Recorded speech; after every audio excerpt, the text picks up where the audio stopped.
Madison, it's really good to have you on the World of Procurement podcast. And it's interesting because you're sales side and everyone hates sell side people. I mean, I might be making a general sweeping Hatred is such a strong assumption. word, but I agree with it. I think it's a real funny thing because how I see it, obviously, a lot of procurement people hate being sold to. And as soon as we started chatting and you wanted to come on, I wanted you on as well. I've really enjoyed recently actually your LinkedIn posts because, and the reason being is that they almost remind me of poems, and I don't know, they're just funny. They're like funny little, or maybe like skits. I don't know if that's a better word, but they're great. But it'd be cool just to hear a little bit about you, and I'll hand it over to you now. Yeah, so thank you for having me. This is new and uncharted territory for me for sure. But my name is Madison Mobley. I am currently a senior account executive at Fairmarkit. And for those who don't know, Fairmarkit is an intelligent sourcing platform, and we automate the way you buy stuff. Doesn't matter what the stuff is. And that's the best and most succinct way that I can put it. I am on the sales side of this illustrious procurement industry and relatively new to it. I've only been in this industry for about 5 months, and I started my career at EMC Corporation back in the day. So if I had to say, I would say 95% of my career has been spent in tech sales, with a brief stint in between all of that at Procter & Gamble, selling laundry products and paper products. So that kind of sums me up, but definitely a salesperson by trade, I would say. No, that's great. And I was stalking your LinkedIn in a professional way, not a creepy, weird way. And I'm sure, did you do like a master's stint at Dell? Like, I did. So I made it through the Dell EMC merger, if you will. So okay. started at EMC and then Dell later acquired them. And so then I was an employee at Dell EMC, technically. So that's how I got to the Dell side. I'm with you. That's cool. Awesome. Yeah. And so for me, this is something I'm really interested in, is your observations coming into this world at the moment, because procurement's a bit of a funny industry. I'll say profession. It covers almost every generation possible, from people sort of millennials, and I guess we're going to get the Gen Z. Hopefully we need them in this world. I'm a millennial. I'm not sure. I'm not trying to get your age. I have a feeling you are a millennial. I am a millennial. Yes. Yeah. I mean, I'm trying to guess your age. I'm not going to ask for it, but I was looking at when you studied and everything. So yeah, I think it's a weird and wonderful place to be in. And I'd really like to get your perspectives of kind of what you've seen from your conversations, content are out there. And because like you said, you're 5 months in, and and I can tell from your posts that you've learned a lot in that time, and you're pushing in a good way. I'm trying, but let me tell you something. How do I put this? Okay, there are days where it's a struggle. So here's why.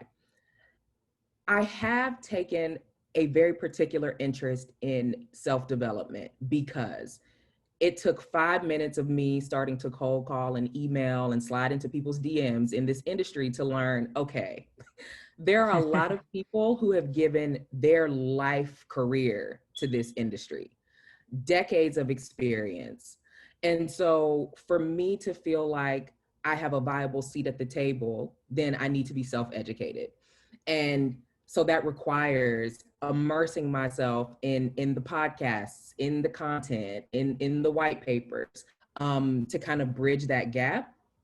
But additionally, it's tough because coming from a space where I understand technology and the value that certain technologies bring to industries, the digital era has kind of been tap dancing at the precipice of procurement. Like, I'll just put it like that. I like that.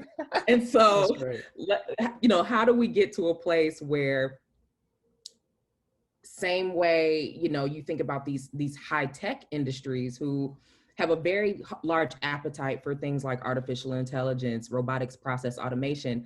How do we get procurement there? And I had to check a lot of my assumptions coming into this industry, but those are concepts I've never had to be sold on.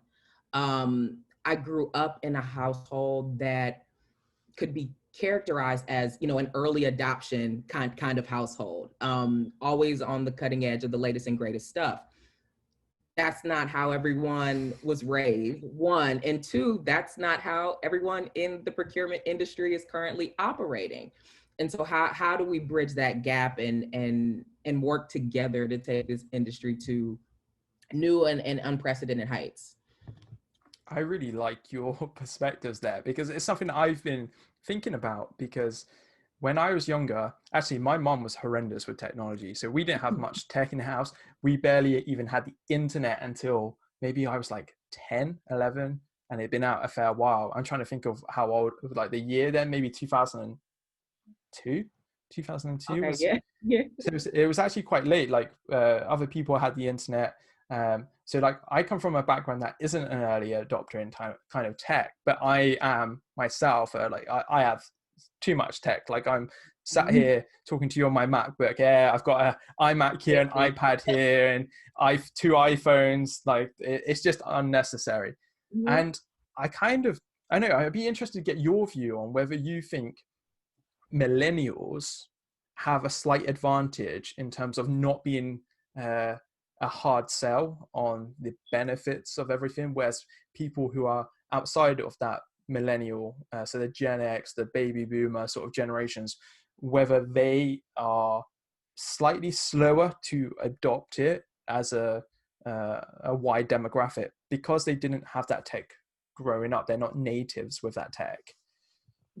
That's a great question. So I am a millennial, so I'm team millennial all day.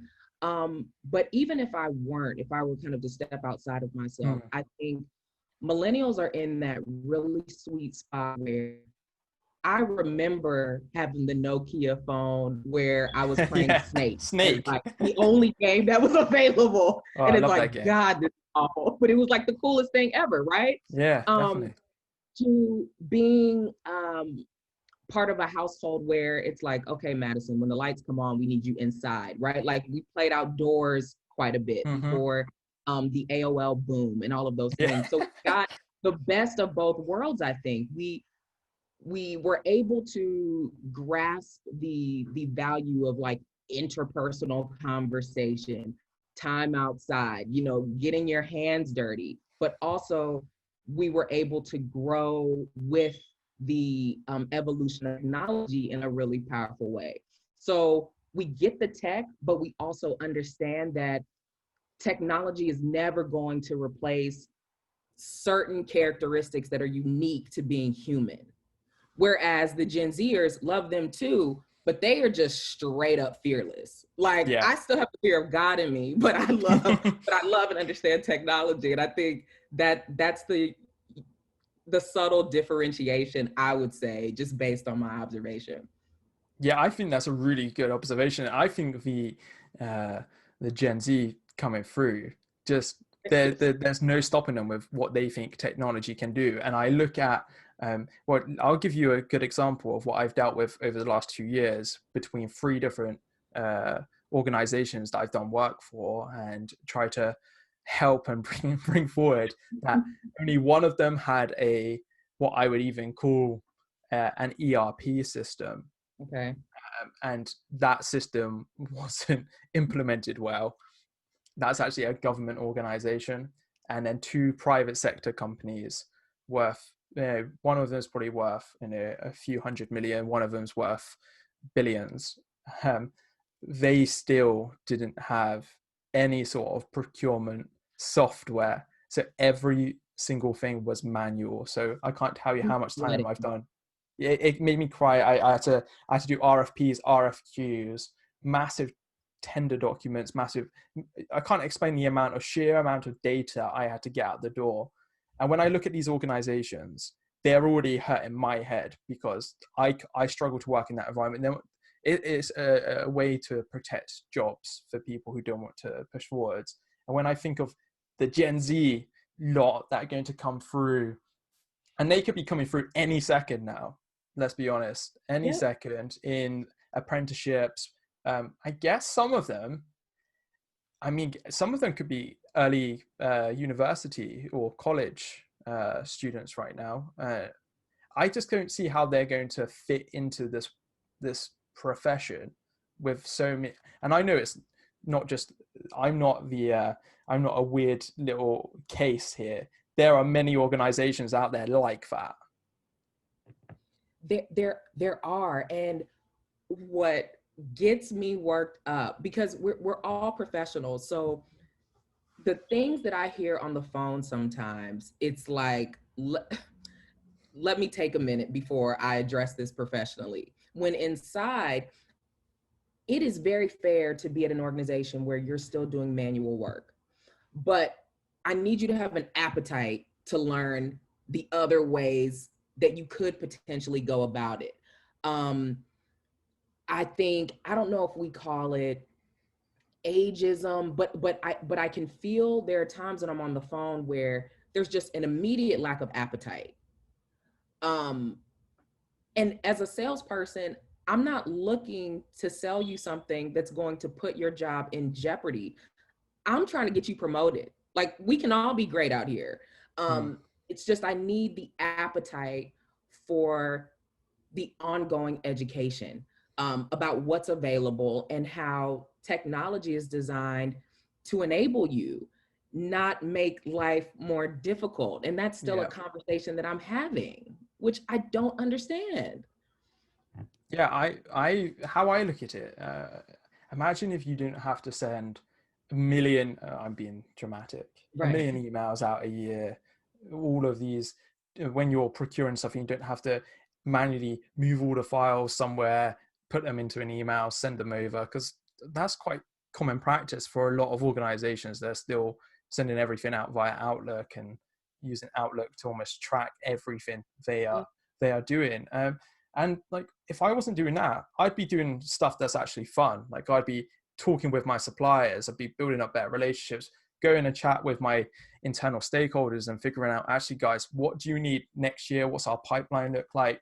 Do you want to grab a coffee? Let's go become friends and make an awesome working relationship so we can dominate the next year or whatever. And to me, that's where the value is going to come from, because you're building up good relationships, you're building up that data of what's coming up, and you can concentrate on working with your suppliers to deliver more and deliver better, rather than doing all these, what I call, and everyone calls, very manual, tedious, laborious tasks.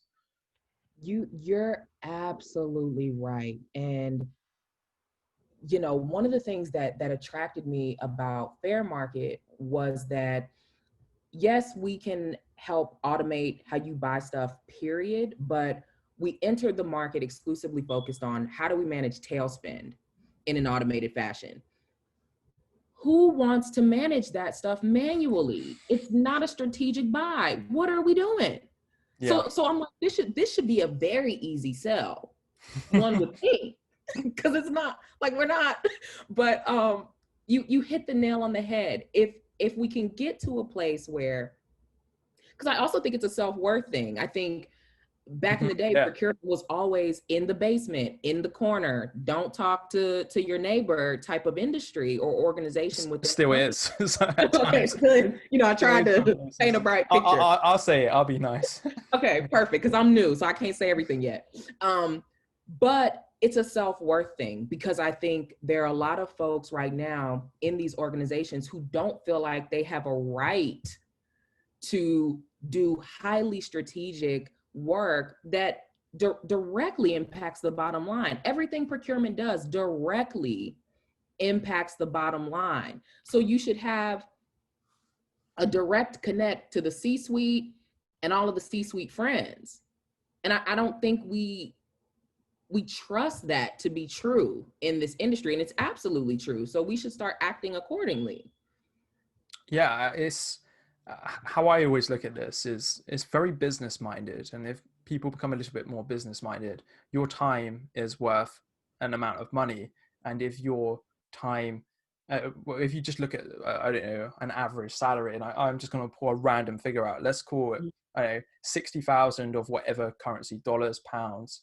That's like I mean, I've seen some of the Procurement Foundry survey on money, and I was blown away by how much people earn in the US as opposed to the UK. So that number is probably like pennies in the US. But say if it's 60 grand, and most of that time you are just doing this very manual intensive, you're just doing documentation, filing, sending emails, and you're in a reactive mode and kind of just putting out fires, because typically when you're doing all of this stuff, you miss all the actual important things going on. That's just not a good use of money for a business and I don't see why I don't see why procurement's going to be invited to contribute as a business leader if they don't value, like you say, their own worth, their own time initially. Like let's start focusing on the things that matter, rather than, like you said, Tailspend. I've dealt with Tailspend. I made some savings, and they were big savings, but the reason there was big savings was because no one had touched it in years. And the reason being is no one wants to do Tailspend, because who does? No one does. And the thing is, for me, when I'm looking at it from the sell side, that's low hanging fruit. Because if I hear one more time, there's no budget, there's never any budget. Never. No one has an infinite amount of budget. So you're not telling me anything new and extravagant.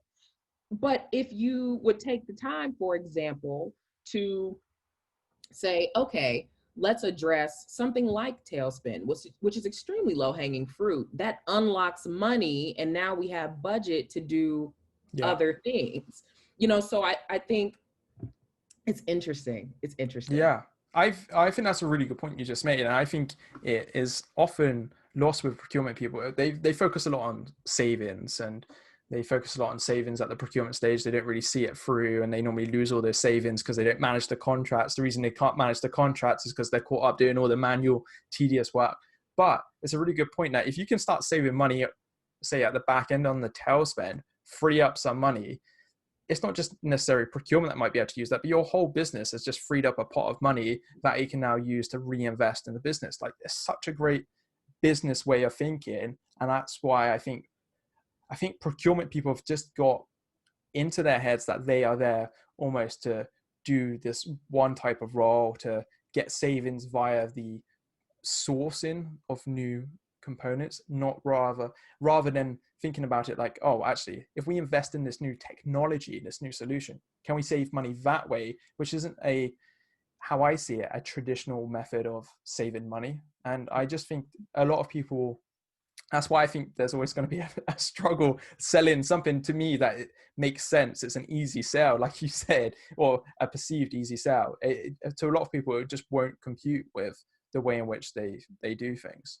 And it's difficult too, because the one thing I think we could both agree that 2020 has been wild. Like, I came into 2020 with all these goals. I just knew the year was going to go a certain way. Yeah. And then I'm with you. It just hasn't been that. And so one of the things that has helped me, because there are days where I get very frustrated. Selling is not a glamorous job. No. And I would argue that I have a wonderful territory to call into. At Fairmarkit, I'm responsible for anything that happens in the state of California from a headquarter perspective. There are exceptions, but like California is my patch. And so you've got Silicon Valley there, right? You've got a lot of companies who have an appetite for technology. And it's still tough, because I've spoken to people who say, can't look at automation technology right now because, it could compromise my team's job. Well, could it? Because I'm in the mood to argue now. Like, I'm definitely in the mood to argue. and it's that mindset that, to me, this climate is very daunting, but it should also, I think, encourage us to be more bold about how in this season, because 2021, we're going to know who used this time to take risks and who used this time to wait it out. Yeah. I think that I do. I was just really listening to everything you said there, and like you that point that where people are saying we're at risk of doing people out of their jobs, and that's something that I potentially see with technology. Like some technology will get rid of people's jobs, like there's no doubt about it. But we've just been talking about the way in which it can free up time to do other things. It's kind of like that weird political sort of social responsibility point I guess some companies are taking, like, oh no, we need to protect our staff, they're doing very laborious manual work. I mean, from an office perspective, Right.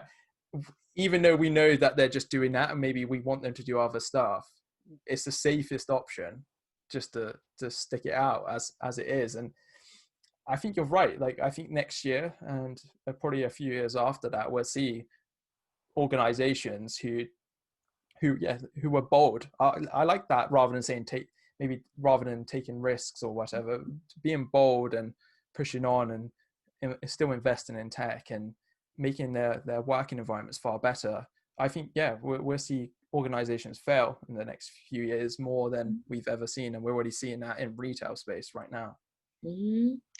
And so I'm interested to see, how it all pans out. I can't wait for a world where, and this kind of gets back to my earlier comment around self-education. I do a lot of outbound hustling, Mm. and I can't wait to get to a world where we can reestablish trust between buyers and sellers, Yeah. because I actually don't get up in the morning and say, okay, I'm ready to close some deals today. I mean, I kind of do, but I don't. My Yeah. goal is to help diagnose opportunities. That's what my job is. If it results in a sale, great, because my bills don't pay themselves. However, I'm quick to send someone elsewhere if what I diagnose is not a fit for Fairmarkit. And so, just like I believe it's a buyer's responsibility to hold their neighborhood salesperson honest, it's our job as salespeople to also be educated about what we can and can't deliver on and send folks on their way to a better day if we can't meet those deliverables. And then the trust continues to build. That's what I aim to contribute to every day, kind of the rebuilding of trust between buy side and sell side.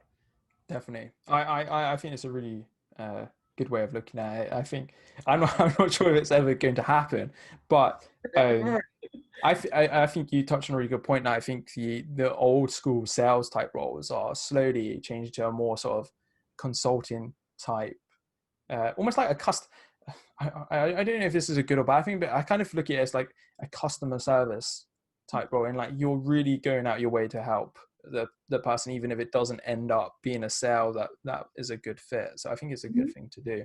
Mm-hmm. I Awesome. try. Yeah, I try. It might not So ever happen though, to your point. yeah, it's a weird one, but I think it's even if things look like they may never happen, it's always you shouldn't just stop because of that, because then nothing changes and everyone just stays in Mm-hmm. their very boring lanes. Mm-hmm. I'm really keen just to, you've touched on it, the personal development side of things, and I'm looking at my notes here, and you've made some good points, some good recommendations for new people coming through. It'd just be cool to hear how you've gone about learning how to this world just just however you've gone about it, some good resources just to end off this episode. Yeah. LinkedIn has been a huge Yeah. resource.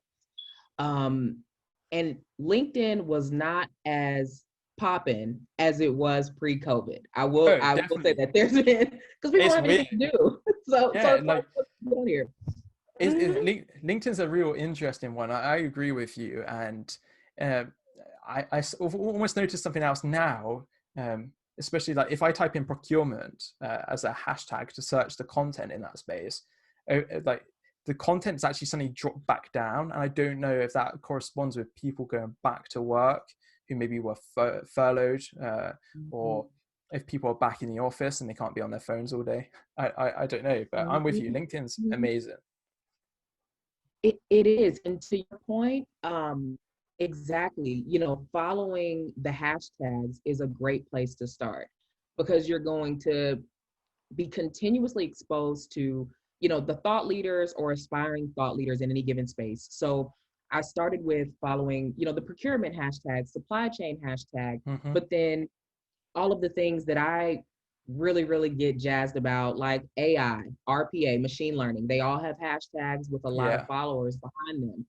Um, but then taking it a step further to not just view the content, but to digest and engage with the content. Yeah. So you're one of the first people that I followed in a meaningful way, because I know a millennial when I see one, and it's we're just out here trying to be great. So It's and good thing to see.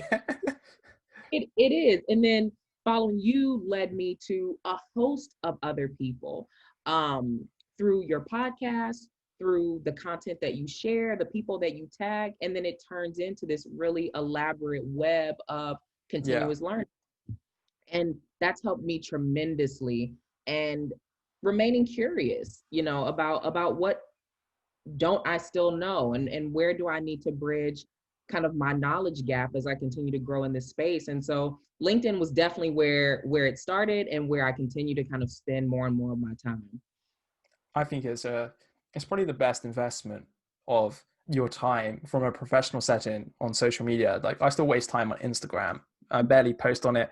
I know it's absolutely wasting my life, and there's no good reason actually for me to be on there, but I just like it. But if as soon as LinkedIn gets LinkedIn stories, because that's all I consume on Instagram, Instagram's Can't wait. dead to me. I'm on there 24/7. I'll just permanently have it up, and I think it will open up even more of LinkedIn to some more weird and wonderful content as well. Madison, it's been awesome chatting to you today. I really appreciate you coming on, because I just think you've got a different perspective to so many people. You've not been in procurement. I know you're sales side, but you're still part of this industry and profession. You like you're. I just think you're just so on point with everything, and uh, and maybe I'd be really interested to hear some feedback from people listening, because I personally think this is the generation side of things. And that's why we just have that connection. We just get it, where some generations don't. And I think the Gen Z people will look at us and be like, guys, you're talking nonsense. Like, Right. your jobs are gone. Like, why even do a podcast? We'll just get AI to do that. So I'm not trying to put us up on a pedestal as millennials in any way. And I think it's a constant kind of, it's a good evolution of how people view things and technologies. That's why we have progression, because new people come in. So it's been really good listening to you talk. I think you're on point with so much of what you say, and it's been a pleasure. Thank you. I appreciate it. And we'll be seeing each other around in these mean virtual streets. Definitely. And so it's been a pleasure.